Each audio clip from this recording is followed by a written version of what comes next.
Well, thank you, Madam Vice President. First of all, I want to thank a group of senators, Democrats and Republicans, for doing what they told me they would do. The death of this legislation was mildly premature, as reported. They said they're willing to work in a bipartisan manner, and I want to thank them for keeping their word. That's just what they did. After years and years of infrastructure week, we're on the cusp of an infrastructure decade that I truly believe will transform America. As you all know, just a short while ago, the United States Senate passed the Infrastructure Investment and Jobs Act, the very legislation I ran on when I announced my candidacy for the nomination for president. A historic investment in the nation's roads and highways, bridges and transit, and our drinking water systems and broadband, clean energy, environmental cleanup, and making infrastructure more resilient, and the climate crisis much more in our minds and how do we deal with it. You know, we're poised once again, and I mean this in a literal sense, to make the same kind of historic investments that have so often made it possible for America to build the future and allow us to outcompete the rest of the world. From building the Erie Canal in the early 1800s, a bipartisan effort, the Transcontinental Railroad, to construction that was constructed during the Civil War, to Dwight Eisenhower's interstate highway system in 1950s, the investment that literally connected our entire nation and fundamentally changed the pattern of life in America, to the public investments that took us to the moon and the discovery of life-saving medicines and vaccines and gave us the internet.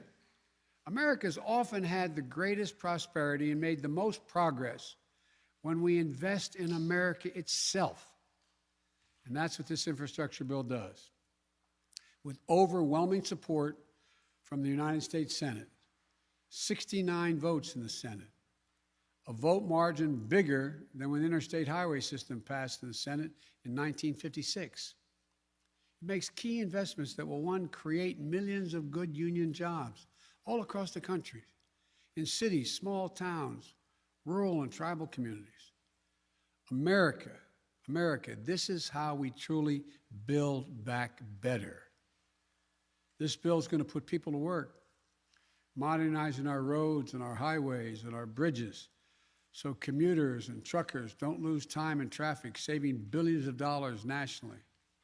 Today, up to 10 million homes in America and more than 400,000 schools and child care centers have pipes with lead in them, including for drinking water. This is a clear and present danger to the health of America, particularly to our children's health.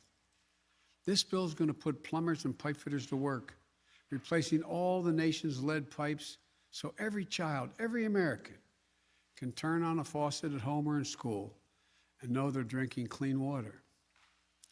During remote learning during the pandemic last year, we saw too many families forced to literally sit in their vehicles in a fast food parking lot so their children could get on the internet they couldn't afford and didn't have access to at home. This bill will deliver affordable high-speed internet to every American, a necessity for the 21st century. We'll also see we've seen in the last couple of years, the damage done in Texas and other places when transmission lines carrying power were taken down by extreme and unanticipated weather, leaving millions of folks without electricity for weeks and weeks, costing our economy billions and billions of dollars. This bill provides upgrades to our power grid so that more secure and resilient and cleaner energy can be transferred across those wires.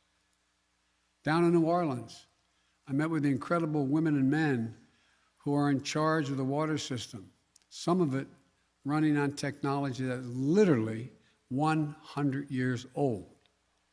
This bill is going to provide opportunities to upgrade their system. It also allows American workers to strengthen our natural infrastructure, like our levees These are at risk of catastrophic collapse in the face of extreme weather like superstorms, wildfires, droughts, hurricanes, and heat waves. Last week, I stood, and many of you were with me, on the south lawn of the White House with the United Auto Workers and with leaders from the big three automobile companies in America, surrounded by iconic American vehicles that will all be electric and made right here in America in not too distant future. This bill is also going to put IBEW workers, electrical workers, to work installing a truly national network of electric vehicle charging stations that will transform the way we travel and move commerce. And by the way, around those charging stations, you'll see, just like around we put in gas stations on our state highways, you'll see other industries build up. We have the benefit of significantly reducing pollution from vehicles on our roads. Look, this bill, I believe, will make the most important investment in public transit in American history. When I went to Philadelphia not too long ago for Amtrak's 50th anniversary, I was proud to be able to say that this bill was in the works and that it would be the most important investment in rail since the creation of Amtrak itself. This bill will upgrade railroad tracks so people can get to work and their destinations faster, and will build new lines to get people to more places faster, reducing, I might add, pollution as well. And here's another critical part of the bill. 90% of the jobs created don't require a college degree. You're tired of hearing me say it, I know, but this is a blue-collar blueprint to rebuild America. We're going to do all of this by keeping my commitment. We will not raise taxes by 1 cent on people making less than $400,000 a year. Everyone from union to business leaders to economists, left, right, and center, believe the public investment contained in this bill will generate more jobs, higher productivity, higher growth for our economy over the long term. Forecasters on Wall Street project that over the next 10 years, our economy will expand by trillions of dollars, and it will create an additional 2 million jobs a year beyond what was already projected. Good paying jobs all around the country. Experts believe that the majority of the bill's benefits will flow to working families. Faster commutes, cleaner water, less expense, available and affordable internet. These are the things that working families need. As last week's job report shows, our economy is recovering at a record rate. 934,000 new jobs created in July. It's going to go up and down, but 4 million jobs created since I took office. This bill is going to help make a historic recovery a long-term boom. Folks, above all, this historic investment infrastructure is what I believe you, the American people, want, what you've been asking for a long, long time. This bill shows that we can work together. I know a lot of people, some sitting in the audience here, didn't think this could happen. This bill is declared dead more often than anyway. That bipartisanship was a thing of the past. From the time I announced my candidacy, bringing the country together and doing things in a bipartisan way, it was characterized as a relic of an earlier age. As you may well remember, I never believed that, and I still don't. So I want to thank those senators who worked so hard to bring this agreement together. I know it wasn't easy.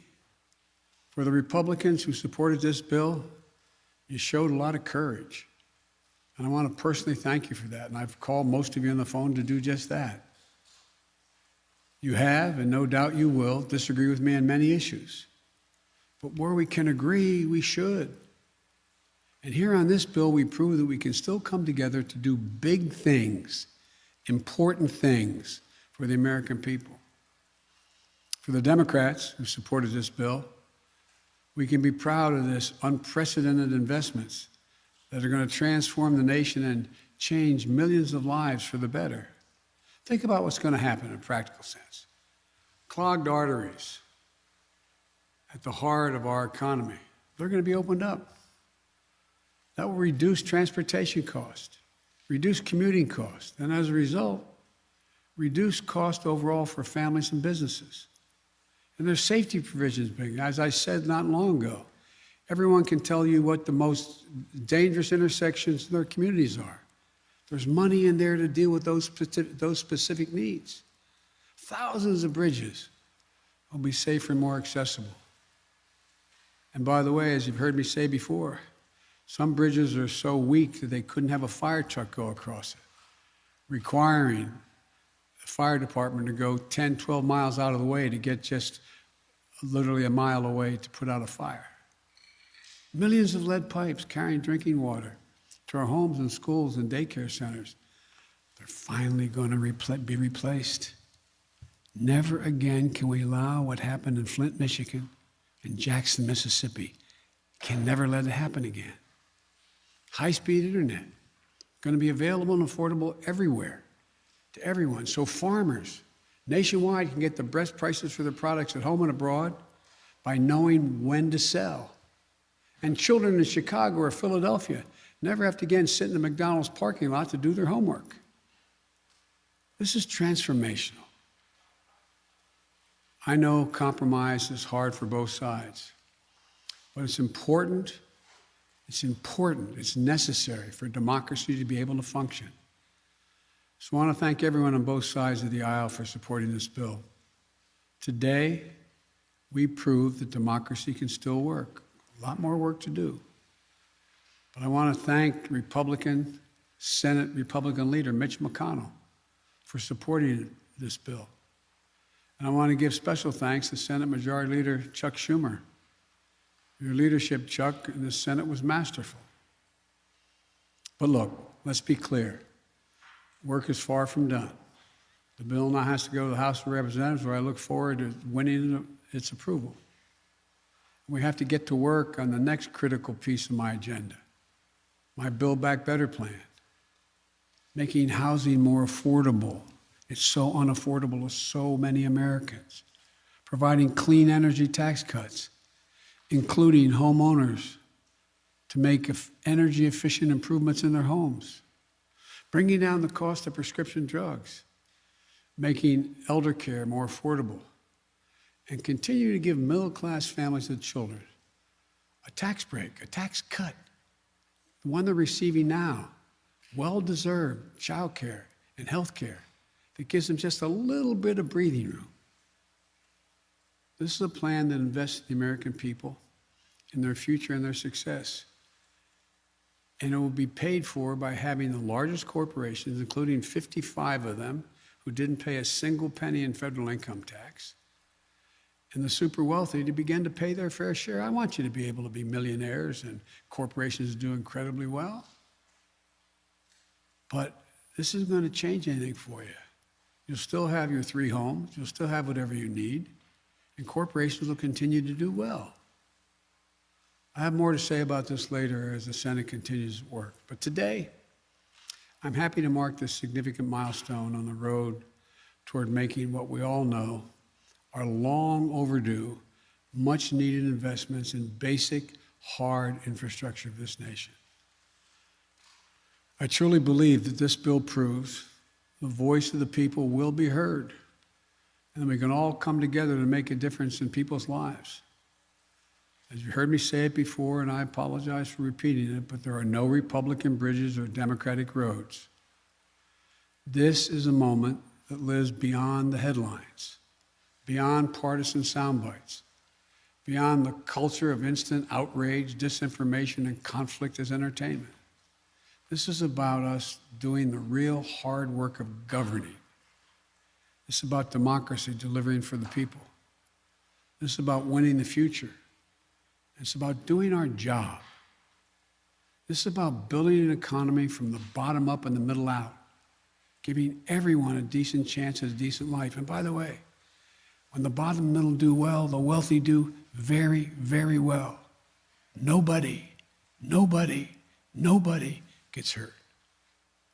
This is what I call governing and government doing its job, ensuring everybody's better off. As I've said many times, and I'll say it again today, we are the United States of America. And there's nothing we can't do if we do it together. So thank you. God bless you all. And may God protect our troops. Mr. President, your reaction to Darlene of AP. Darlene, AP.